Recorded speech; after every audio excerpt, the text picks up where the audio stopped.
Hi, it's James Davis at HP Discover here in the beautiful Las Vegas on the floor of the Converge system. I'm here with Chris Sampier, who is going to help us go through an understanding of really the M700 card and how it interacts with the actual M700, the Moonshot device as we start going forward. Chris, can you give yourself a little introduction? Sure, I'd love to. So what we're showing today is the Converge System 100, and the Converge System 100 is based on the Moonshot technologies. And it's built specifically for hosted desktop workloads. And so basically what we're showing here is an M700 cartridge that would go into the Moonshot platform. On this cartridge you've got four basically PCs, little PCs on one cartridge. Each one of these PCs has 8 gigabytes of memory, and every one of them have their own solid state storage as well. So you've got 4 PCs in this cartridge. You can put 45 of these cartridges into a 4.3U chassis, so you can get 180 PCs in a 4.3U chassis.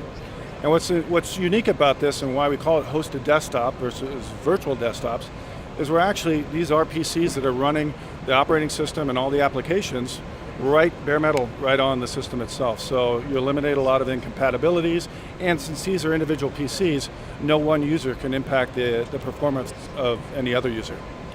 So now that you're looking at HDI, how do you look at it when you compare it to VDI? As you're starting to look at, I've got blade systems, I went and I spent the money on this blade. Is this more of a replacement, or is this something that's enhancing this conversation? And that's a question we get all the time. And really, it's an enhancement. VDI, or server-based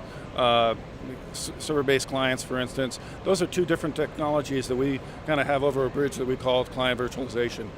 VDI is great if you've got some task workers or productivity workers where you've got a limited number of applications and you don't have to do graphics. Once you start getting graphics included in VDI, it can impact the performance of the other users, and it can lower the number of virtual machines that you can have in there. We think this fits just past that when you start introducing video, or you're doing some kind of 3D graphics or whatever. You have a different class of users, and those class of users you'd want to put on a Moonshot platform. So basically, you design your architecture based on the types of users you have. So VDI, server-based computing, graphics accelerated VDI, they all have a place for hosted desktops. It really depends on the type of user you have. Now, often we talk about this from VDI and all the pieces. Personally, I see that the Moonshot device itself has brought in a whole new set of type of technologies. One around the storage, one around the networking, how it's a software-defined server. Can you kind of go into those conversations? Yeah, it's really unique. Inside that 4.3U box, and I mentioned that you've got these cartridges, which are basically your compute cartridges. Every one of these nodes has 2 1-gig NICs as well. Okay, and those 2 1-gig NICs connect to a 180 by 1, dual 180 by 1 gig switches inside the box itself, and then you've got 40 gig uplinks outside. So you've basically got compute, the SSD storage, and networking all integrated in that one box. So when you see the deployment capabilities of this box, let's give a simple range. If I were to do 6 blades and put them in and put all the pieces in versus sticking a HDI Moonshot in, which one's going to be cheaper for me in time and performance and, of course, processes? And again, going back, if you're adding graphics, then you need a hardware-based GPU.